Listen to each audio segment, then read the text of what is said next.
প্রিয় শিক্ষার্থীবৃন্দ, আমরা গত ক্লাসে রেজিস্টর নিয়ে আলোচনা করেছি। আশা করি লেকচারটা সবাই বুঝতে পেরেছেন। এখন যে টপিকটা শুরু করব সেটা ইলেকট্রিক্যালের সবথেকে বেসিক ল, যার নাম হচ্ছে ওহমস ল। ওহমস লটা আসলে ইলেকট্রিক্যালের সবথেকে ইম্পর্ট্যান্ট একটা ল। ইলেকট্রিক্যালের আমরা ম্যাক্সিমাম সব ক্ষেত্রেই এই লটা অ্যাপ্লাই করতে পারি।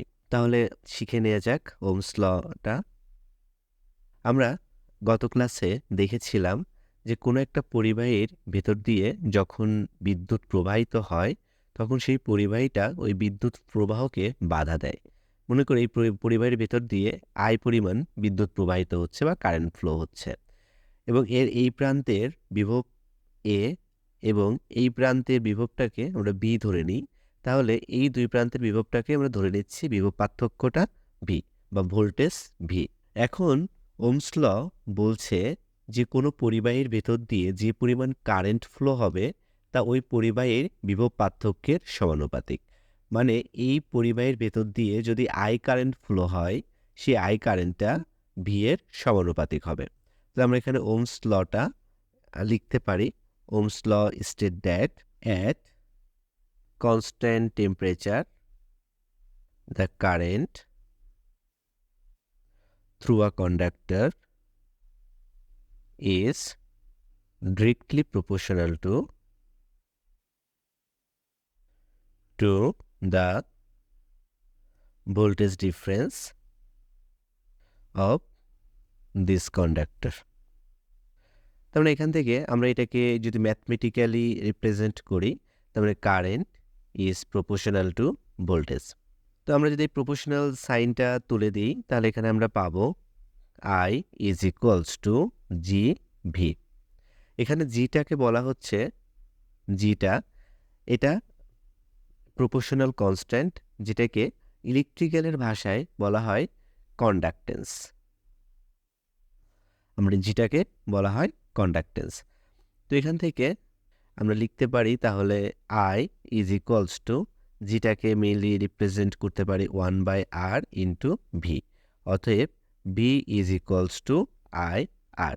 তাহলে এখানে আর আর আরটাকে আমরা জানি, আরটার নাম আর মানে হচ্ছে রেজিস্ট্যান্স, যেটা আমরা গত ক্লাসে রেজিস্ট্যান্স নিয়ে ডিটেইলস আলোচনা করেছি। তাহলে এখান থেকে আমরা জি এর ডেফিনিশনটা পাচ্ছি, জি ইজ ইকুয়ালস টু 1/r। তার মানে রেজিস্ট্যান্সের রেসিপ্রোকাল যে রাশিটা সেটাকে বলা হচ্ছে কন্ডাক্টেন্স, বা রেজিস্ট্যান্সের বিপরীত রাশিকে আমরা কন্ডাক্টেন্স বলছি। তো রেজিস্ট্যান্সের যদি ইউনিট ওহম হয় তাহলে কন্ডাক্টেন্সের ইউনিটটা কি হবে? আমরা কন্ডাক্টেন্সের ইউনিট নিয়ে একটু আলোচনা করি। যেহেতু রেজিস্ট্যান্সের ইউনিটটা হচ্ছে ওহম, আমরা এই সিম্বল দিয়ে রিপ্রেজেন্ট করি, বা এটাকে আমরা এভাবে লিখতে পারি ওহম।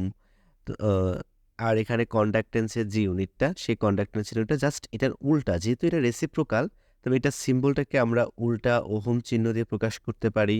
অথবা এটাকে যদি আমরা উল্টা দিক থেকে লিখি তাহলে এটা কি হবে? এম এইচ ও মোহ, আমরা এটাকে এভাবে লিখতে পারি। এবং বিজ্ঞানী সিমেন্স এটা আবিষ্কার করেছিলেন বা এর নামকরণ করেছিলেন, তার নাম অনুসারে এর একককে আমরা এস দিয়েও রিপ্রেজেন্ট করতে পারি। S means siemens. তাহলে এখান থেকে আমরা জি বা কন্ডাক্টেন্স কি জিনিস সে জিনিসটা বুঝলাম। কন্ডাক্টেন্স মানে হচ্ছে রেজিস্ট্যান্সের বিপরীত রাশি, এবং এটাকে আমরা উল্টা ওহম বা মহ বা সিমেন্স এই এককগুলো দিয়ে রিপ্রেজেন্ট করতে পারি। তাহলে এখান থেকে আমরা ওহমস লটা পেলাম যে V is equals to I R. এটা ইলেকট্রিক্যালের সবথেকে important law and basic law. তো এখান থেকে আমরা দেখতে পাচ্ছি যে ভোল্টেজ এবং কারেন্টের রিলেশনশিপটা কীরকম, সমানুপাতিক। এবং এখান থেকে আমরা আর এর কনসেপ্টটা পাচ্ছি, এবং এই আরটা আর মানে হচ্ছে রেজিস্ট্যান্স, যেটা আমরা অলরেডি আলোচনা করেছি। তো এই এই সূত্রটা তখনই অ্যাপ্লাই করতে পারবো যখন আমাদের টেম্পারেচারটা কনস্ট্যান্ট থাকবে। আমি কিন্তু এখানে অলরেডি বলেছি অ্যাট কনস্ট্যান্ট টেম্পারেচার। তার মানে এটা শুধুমাত্র কনস্ট্যান্ট টেম্পারেচারের ক্ষেত্রে প্রযোজ্য। তো টেম্পারেচার ভ্যারি করলে আসলে রেজিস্ট্যান্সের ভ্যালুও ভ্যারি করে। যদি টেম্পারেচার বাড়িয়ে দিই বা টেম্পারেচার আগের থেকে অনেক বেড়ে যায়, সেক্ষেত্রে রেজিস্ট্যান্সের ভ্যালুটাও বেড়ে যেতে পারে। এই জন্য তখন রেজিস্ট্যান্সের ভ্যালুটা কম বেশি হতে পারে, আর রেজিস্ট্যান্সের ভ্যালু কম বেশি হওয়ার কারণে ভোল্টেজ এবং কারেন্টের তারতম্য হতে পারে। এই জন্য এই ওহমস লটা সবসময় কনস্ট্যান্ট টেম্পারেচারের জন্যই প্রযোজ্য। এবার আসি, আমরা যদি এটাকে ম্যাথমেটিক্যালি তো রিপ্রেজেন্ট করলাম, যদি গ্রাফিক্যালি বুঝতে চাই তাহলে আমরা কিভাবে এটাকে দেখতে পারি গ্রাফিক্যাল রিপ্রেজেন্টেশন। তো আমরা দেখলাম V is equals to I R, এটাকে আমরা বলছি ওহমস ল। তো V equals to I R, এটাকে যদি আমরা গ্রাফিক্যালি রিপ্রেজেন্ট করতে চাই তাহলে এটাকে আমরা সরলরেখার কোন সমীকরণের সাথে কম্পেয়ার করতে পারি? তো আমরা সরলরেখার এই সমীকরণটা সবাই জানি, Y equals to M X, সরলরেখার স্ট্রেট লাইনের সমীকরণ বা মূলবিন্দুগামী সরলরেখার সমীকরণ। তো এইখানের থেকে যদি আমরা এটাকে ড্র করে দেখাই, দেখতে পাচ্ছি এখানে ভি মানে ওয়াই অক্ষ বরাবর ভি থাকবে, তার ওয়াই অক্ষ বরাবর আমরা ভোল্টেজকে লিখলাম, এবং এক্স অক্ষ বরাবর যেটা থাকবে সেটা হচ্ছে কারেন্ট।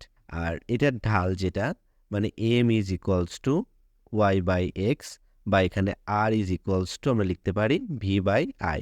তারপর এখান থেকে আমরা যে ঢালটা পাবো সেই ঢালটা হচ্ছে ভোল্টেজ এবং কারেন্টের যে ঢাল, এবং এটা একটা মূলবিন্দুগামী সরলরেখার সমীকরণ। এখান থেকে যে ঢালটা তাহলে পাওয়া যাবে সেটা হচ্ছে আর।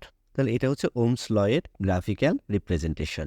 এখন যদি টেম্পারেচার ভ্যারি করে, তো আমরা যে গ্রাফিক্যাল রিপ্রেজেন্টেশনটা দিলাম এটা হচ্ছে কি, এটা হচ্ছে সবসময় কনস্ট্যান্ট টেম্পারেচারের ক্ষেত্রে। এখন যদি টেম্পারেচার কনস্ট্যান্ট না থাকে, আমরা যদি একটু বেসিক্যালি চিন্তা করি যে টেম্পারেচার যখন কারেন্ট বাড়বে, কারেন্ট মানে ওয়ান টাইপস অফ হিট, সেখানে হিট জেনারেশন হবে। আর হিট জেনারেশন যখন হবে তখন সেখানে টেম্পারেচারটাও বাড়বে, আস্তে ধীরে সেখানকার টেম্পারেচারটাও বাড়তে থাকবে। আর টেম্পারেচারটা বাড়লে তখন রেজিস্ট্যান্সের ভ্যালুটা চেঞ্জ হবে বা রেজিস্ট্যান্সের ভ্যালুটাও বাড়তে থাকবে। এক্ষেত্রে যদি টেম্পারেচার কনস্ট্যান্ট না থাকে তাহলে আমরা এখানে দেখতে পারি যে এইখানে ভোল্টেজ এবং কারেন্টের রিলেশনশিপটা কিন্তু আর লিনিয়ার রিলেশনশিপ থাকবে না। মানে আমরা যে রিলেশনশিপটা দেখেছিলাম B equals to I R, এটা একটা লিনিয়ার রিলেশনশিপ।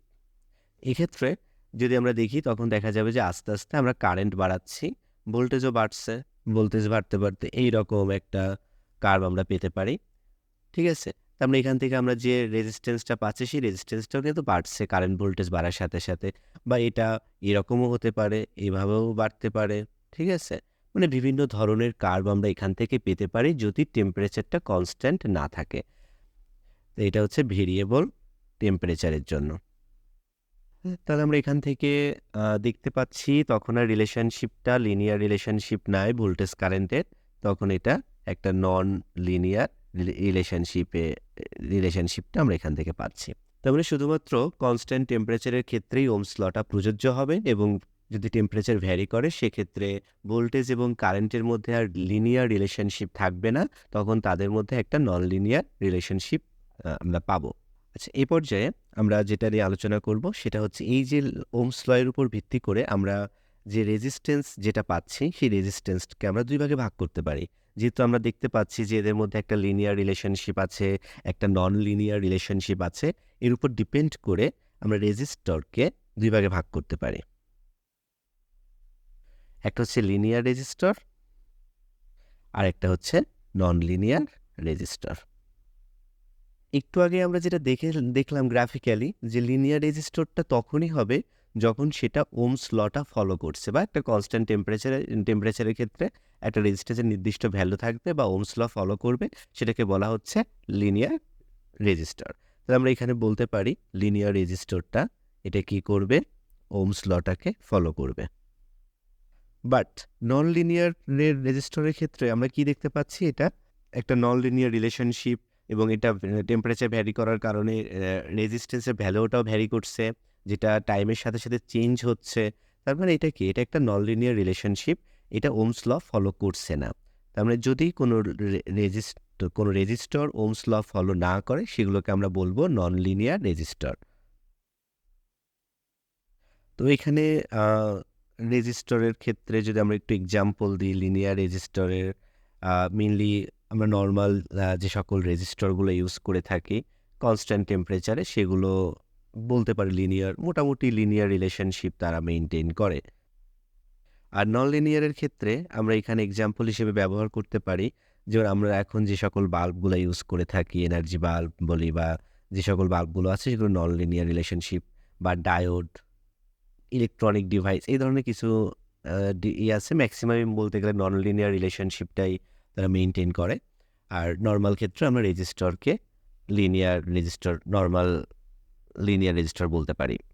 এছাড়াও আমরা রেজিস্টরকে আরও 2 ভাগে ভাগ করতে পারি তার ভ্যালুর পরিবর্তনের উপর নির্ভর করে। তো ভ্যালুর পরিবর্তন বলতে আসলে কি বোঝায়? যে রেজিস্টরটা আমরা সবসময় কনস্ট্যান্ট রাখতে পারবো সেগুলোকে বলা হচ্ছে ফিক্সড ভ্যালু রেজিস্টর, এবং যে রেজিস্টরের ভ্যালুটাকে আমরা ভ্যারি করাইতে পারবো সেটাকে আমরা বলছি ভেরিয়েবল রেজিস্টর। তো রেজিস্টরের আমরা আরেকটা ক্লাসিফিকেশন বের করতে পারি বা লিখতে পারি যে রেজিস্টর আরও অনেক ধরনের হয়ে থাকে। তার মধ্যে একটা হচ্ছে ফিক্সড ভ্যালু রেজিস্টর আর একটা হচ্ছে ভেরিয়েবল রেজিস্টর। তো ফিক্সড রেজিস্টরগুলা, এগুলোর যে রেজিস্ট্যান্সের যে ভ্যালুটা এটা অলওয়েজ ফিক্সড। আর এখানে ভেরিয়েবলের ক্ষেত্রে আমরা কি করতে পারবো? ভ্যারি করাতে পারবো। রেজিস্টারের যে ভ্যালুটা এটাকে ভ্যারি করাতে পারবো। এই যে ভেরিয়েবল রেজিস্টরটাকে আমরা ডিফারেন্ট নামে ডাকতে পারি। এই ভেরিয়েবল রেজিস্টরটাকে আমরা কখনো পোটেনশিওমিটার বলতে পারি। সংক্ষেপে এই পোটেনশিওমিটারকে কোথাও কোথাও পট বলেও ডাকা হয়। তার মানে ভেরিয়েবল রেজিস্টর, পোটেনশিওমিটার, পট সবগুলো আসলে একই জিনিস। এই যে রেজিস্টরের ভ্যালুটা ফিক্সড, এই ধরনের রেজিস্টরগুলোর এক্সাম্পল হিসেবে আমরা কালার কোড যে রেজিস্টরগুলো আছে, যেগুলো ইলেকট্রনিক রেজিস্টর আমরা মার্কেটে পাই, সেগুলো আসলে ফিক্সড ভ্যালু রেজিস্টর, যার উপরে কালার কোড দেয়া থাকে। তাহলে আমরা এখানে লিখতে পারি এগুলো হচ্ছে কালার কোডের যে রেজিস্টরগুলো আছে সেগুলো। আর এইগুলো হচ্ছে বাজারে পটেনশিওমিটার আকারে মানে বললেই সেগুলো বিক্রি হয়। সেগুলো আমরা পট বললেই হবে। তো এটাকে যদি আমরা ফিক্সড ভ্যালু রেজিস্টরটাকে মানে সিম্বলাইজ করি, তাহলে এটাকে আমরা এভাবে সিম্বলাইজ করতে পারি, যার 2টা টার্মিনাল থাকবে এবং একটা ফিক্সড রেজিস্ট্যান্সের ভ্যালু থাকবে। আর ভেরিয়েবল রেজিস্টরের ক্ষেত্রে আমরা এইটাকে এভাবে ডিফাইন করতে পারি, এটাকে এর উপরে একটা তীর চিহ্ন দিয়ে প্রকাশ করতে পারি এবং এর ভ্যালুটা আমরা চেঞ্জ করতে পারবো।